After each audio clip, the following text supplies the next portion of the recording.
friends, welcome you all in the Life Skill Academy. Today I will teach you science, an important topic named activities of life. Activities of life topic में सबसे पहले हम जानेंगे कि पौधों और जंतुओं में क्या क्या समानताएं होती हैं। अगर हम पौधों और जंतुओं की बात करें तो रेस्पिरेशन की बात करें तो दोनों रेस्पायर करते हैं, यानी आप देखते हैं कि जो पौधे हैं वो भी रेस्पायर करते हैं और जो जंतु हैं वो भी रेस्पायर करते हैं। बिना रेस्पिरेशन के उनकी लाइफ नहीं चल सकती। फिर हम बात करते हैं उत्सर्जन की, जिसको बोलते हैं एक्सक्रिएशन। उत्सर्जन का मतलब होता है कि हमारी बॉडी के जितने भी वेस्ट मटेरियल है उसको बॉडी से एक्सक्रिएट आउट करना। तो पौधे जो होते हैं वो भी अपनी पुरानी पत्तियों को, उनकी पुरानी पत्तियां जो होती हैं वो झड़ जाती हैं और नई पत्तियां निकल आती हैं, या पुरानी जो टहनियां हैं वो टूट जाती हैं और नई टहनियां निकल आती हैं। वैसे ही हम जंतुओं में देखते हैं कि जो वेस्ट मटेरियल होता है वो जंतु एक्सक्रिएट आउट करते हैं। नेक्स्ट हम बात करते हैं वृद्धि की। तो दोनों प्लांट और एनिमल दोनों क्या करते हैं, ग्रोथ करते हैं in the height and width. या हम ह्यूमन की बात करें तो हाइट और वेट में वो क्या करते हैं, ग्रो करते हैं। नेक्स्ट गति। पौधे भी गति करते हैं और जंतु भी गति करते हैं, दोनों गति करते हैं। बस क्या है, दोनों के गति करने के तरीके अलग अलग हैं। पौधे जो हैं वो एक स्थान से दूसरे स्थान नहीं मूव करते हैं, वो अपने ही स्थान पर गति करते हैं। पर जो जंतु होते हैं वो क्या करते हैं, एक स्थान से दूसरे स्थान गति करते हैं। प्रजनन का मतलब होता है रिप्रोडक्शन, यानी अपने ही जैसी एक नई स्पीशीज़ को प्रोड्यूस करना कहलाया जाता है रिप्रोडक्शन यानी प्रजनन। तो प्रजनन की प्रक्रिया पौधों में भी होती है और जंतुओं में भी होती है। जैसे कि जंतुओं में हम देखते हैं जो प्रजनन अंग हैं वो पाए जाते हैं, वैसे ही पौधों में भी तो प्रजनन यानी रिप्रोडक्टिव ऑर्गन्स जो होते हैं वो पौधों में भी पाए जाते हैं और उनमें भी रिप्रोडक्शन का प्रोसेस होता है जैसे कि जंतुओं में होता है। संवेदनशीलता का मतलब होता है सेंसिटिविटी, यानी संवेदनशील। आप दुनिया की जो चीज़ें हैं, जो एनवायरनमेंट की चीज़ें हैं, उनके प्रति कितना संवेदनशील है, कितना सेंसिटिव है, वो चीज़ें आपको कितना इफ़ेक्ट कर रही हैं, ये कहलाया जाता है सेंसिटिविटी या संवेदनशीलता। तो आप देखते हैं जो पौधे होते हैं वो धूप है, छाँव है, सर्दी है, गर्मी है, सारी चीज़ों से इफ़ेक्ट होते हैं। जब बहुत ज़्यादा उनको धूप लगती है पौधे तो वो जल जाते हैं, यानी वो सेंसिटिव हैं, उन पे फ़र्क पड़ रहा है। या आपने छुई मुई का पेड़ देखा होगा, हम जब क्या करते हैं, छुई मुई के पेड़ को टच करते हैं तो वो उसकी जो पंक्तियाँ होती हैं वो तुरंत बंद हो जाती हैं। तो वैसे ही जंतु भी सेंसिटिव होते हैं। ऑब्वियसली आप किसी जानवर को मारेंगे तो वो रिएक्शन शो करेगा अपना आपके प्रति, या अगर आपके ही कोई एक थप्पड़ मारेगा तो आप दूसरों के प्रति रिएक्शन शो करेंगे। ठीक है। दूसरी चीज़, सर्दी होती है, बरसात होती है, गर्मी होती है, तो आप अपने आप को उसी तरीके से ढालते हैं क्योंकि वो चीज़ें यानी एनवायरनमेंट की ये सारी चीज़ें आपको इफ़ेक्ट कर रही हैं, आप उनके प्रति सेंसिटिव हैं। नेक्स्ट है फीडिंग का मतलब होता है अपना भोजन। तो पौधे भी भोजन के बिना नहीं रह सकते और जंतु भी भोजन के बिना नहीं रह सकते। ये ज़रूर है कि दोनों में भोजन बनाने की प्रक्रिया अलग अलग है। तो ये कुछ समानताएं थी जो हमने पौधों और जंतुओं में देखी। नेक्स्ट, पौधों और जंतुओं में भिन्नता यानी क्या डिफरेंसेस होते हैं। अगर हम मूवमेंट की बात करें, गति की बात करें, तो जो पौधे होते हैं वो एक जगह से दूसरी जगह नहीं मूव करते हैं, वो अपनी ही जगह मूव करते हैं। जिधर से उन्हें सूरज की रोशनी मिलती है वो उसी तरफ मूव करते चले जाते हैं।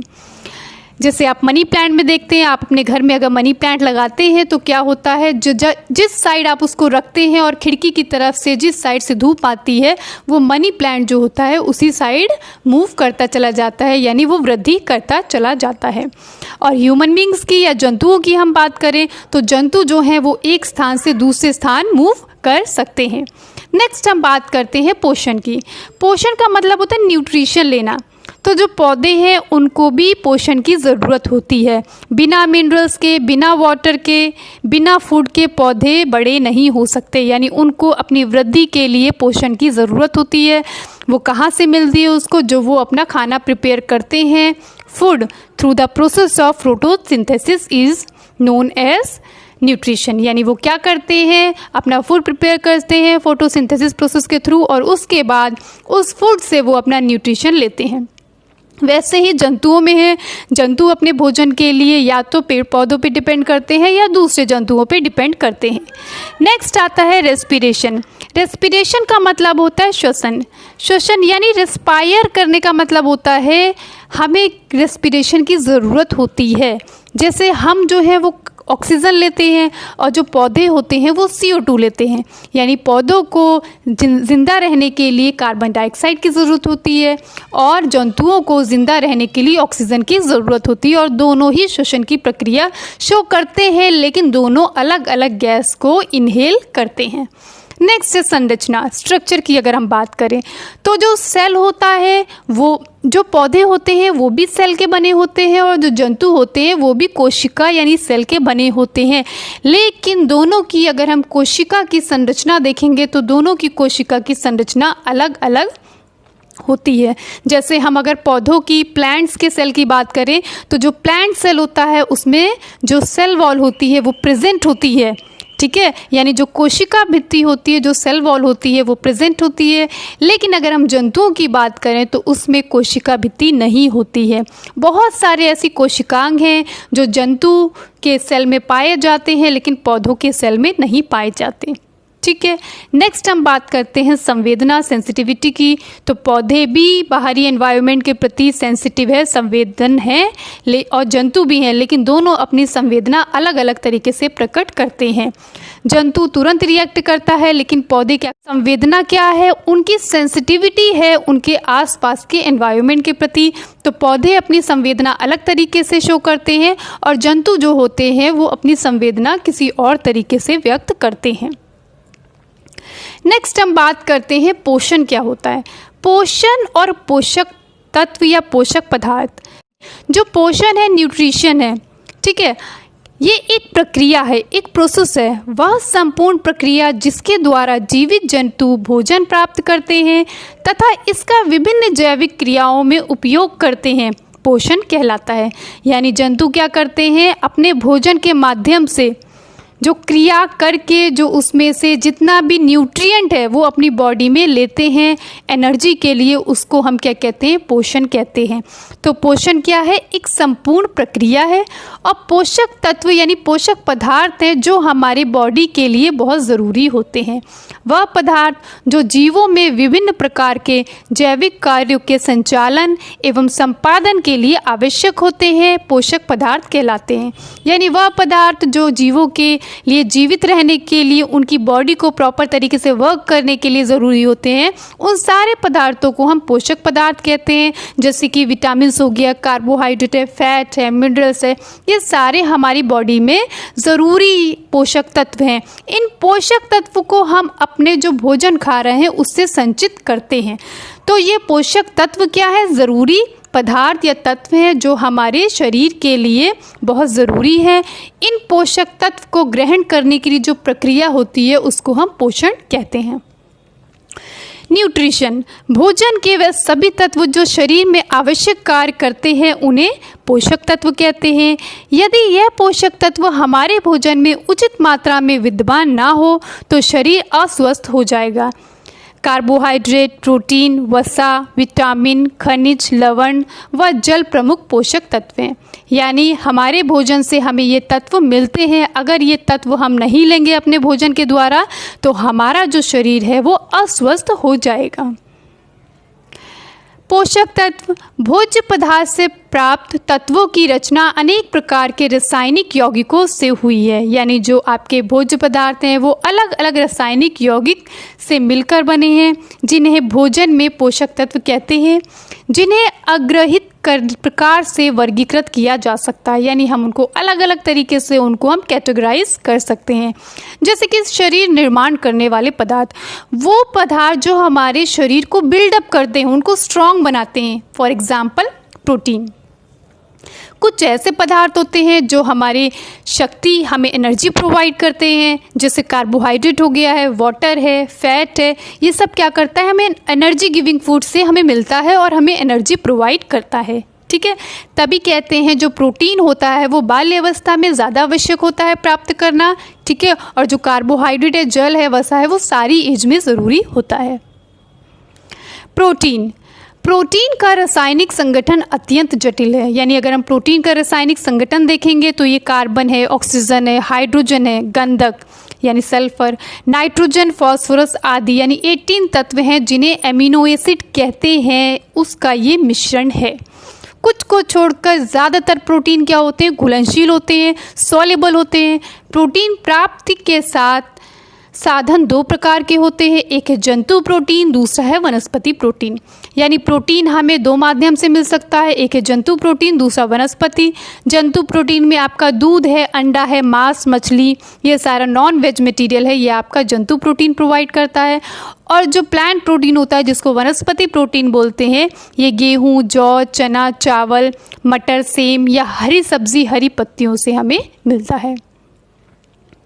फिर हम बात करते हैं मिनरल्स की। मिनरल्स जो होते हैं उनकी हमारी बॉडी में बहुत कम मात्रा में आवश्यकता होती है। ठीक है, शारीरिक अंगों को सुचारू रूप से संचालन तथा स्वास्थ्य के लिए खनिज लवणों का विशेष महत्व है। जैसे फास्फोरस है, लोहा है, कैल्शियम है, सोडियम, पोटेशियम, आयोडीन, क्लोरीन, ये सब हमारी बॉडी में ज़रूरी तत्व हैं जिनकी हमें ज़रूरत होती है। बेसिकली अगर हम बात करें तो फास्फोरस, आयरन एंड कैल्शियम, इन तीन की अगर हम बात करें, जो फास्फोरस होता है वो हमारी जो बोन्स होती हैं, जो हमारे टीथ होते हैं, उनके लिए बहुत ज़रूरी होता है। ठीक है, शरीर में जितने भी खनिज पदार्थ हैं उसका 1/4 भाग फास्फोरस होता है। यानी जितने भी हमारी बॉडी में पदार्थ हैं उसमें से 1/4 हिस्सा क्या होता है, फास्फोरस होता है। और ये हमें किससे प्राप्त होता है, बादाम है, मेवा है, पालक, आलू, गोभी, इन सब से हमें फास्फोरस प्राप्त होता है। नेक्स्ट हम बात करते हैं लोहा। तो जो हमारे रेड ब्लड सेल्स हैं उसमें हीमोग्लोबिन के लिए हमें आयरन की बहुत ज़रूरत होती है। लोहा रक्त की लाल कणिकाओं के लिए आवश्यक है। इससे जो रेड ब्लड सेल्स हैं उनका निर्माण होता है। लोहा जो होता है यकृत है, मांस है, अंडा है, अंडे की जर्दी जो होती है, अंगूर है, पालक, मेथी, सलाद, इन सब से हमें लोहा मिलता है। गाजर खाइए, चुकंदर खाइए, इन सब से आपको लोहा प्रोवाइड होगा। नेक्स्ट है कैल्शियम। कैल्शियम की अगर बात करें तो ये भी हमारी बोन्स और दांतों के निर्माण के लिए बहुत ज़रूरी होता है। कैल्शियम हृदय पेशियों में भी होता है और मांसपेशियों में भी। यानी कैल्शियम जो होगा वो हमारी हृदय पेशियों में भी पाया जाता है और मांसपेशियों में भी। कह रहे हैं जो कैल्शियम होता है जो हमारा तंत्रिका तंत्र होता है और शरीर की सभी कोशिकाओं के लिए बहुत ज़रूरी होता है। तो कैल्शियम भी आपको अपनी डाइट में लेना चाहिए। तो ये मिनरल्स थे जो हमारी बॉडी के लिए ज़रूरी कार्य करते हैं। अब हम बात करते हैं विटामिन्स की। विटामिन्स जो है वो हमारी बॉडी में बहुत कम मात्रा में ज़रूरी होते हैं, क्योंकि विटामिन्स की भी कई सारी कैटेगरी होती हैं और हर एक विटामिन का अपना रोल होता है। विटामिन एक प्रकार के रासायनिक कार्बनिक पदार्थ है जो भोजन तथा भोज्य पदार्थ से सूक्ष्म मात्रा में उपस्थित होते हैं, फिर भी शरीर के समुचित विकास एवं वृद्धि के लिए परम आवश्यक है। यानी हमारे डेवलपमेंट के लिए, बॉडी की प्रॉपर वर्किंग के लिए, फंक्शनिंग के लिए vitamins are very necessary. Vitamins को जीवन तत्व या सुरक्षात्मक तत्व भी कहते हैं। जैसे आप बात करें विटामिन सी की तो ये हमारी इम्यूनिटी बढ़ाता है। विटामिन ए हमारे आइज़ के लिए ज़रूरी होता है। विटामिन डी हमारी बोन्स के लिए ज़रूरी होता है और विटामिन जो के होता है वो हमारे ब्लड के लिए ज़रूरी होता है। इस प्रकार का विटामिन अकेला शरीर के लिए बहुत कम उपयोगी होता है। यही कारण है कि हमें हर किसी प्रकार के विटामिन की ज़रूरत होती है, क्योंकि हर विटामिन का अपना अपना रोल है और हमें हर तरीके के विटामिन की ज़रूरत होती है। कुछ विटामिन जो होते हैं वो घुलनशील होते हैं और कुछ जो होते हैं वो वसा में घुलनशील होते हैं। यानी कुछ विटामिन जो होते हैं वो वाटर सॉल्युबल होते हैं, जैसे vitamin B and vitamin C, लेकिन कुछ विटामिन होते हैं जो फैट सॉल्युबल होते हैं, जैसे कि ए, डी, ई एवं के। तो ये हमने देखे थे कि कौन कौन से पोषक तत्व हैं जो हमारी बॉडी के लिए बहुत आवश्यक है। नेक्स्ट लेक्चर में हम देखेंगे कि जो पोषण की प्रक्रिया है वो कैसे हमारी बॉडी में होती है। Thank you.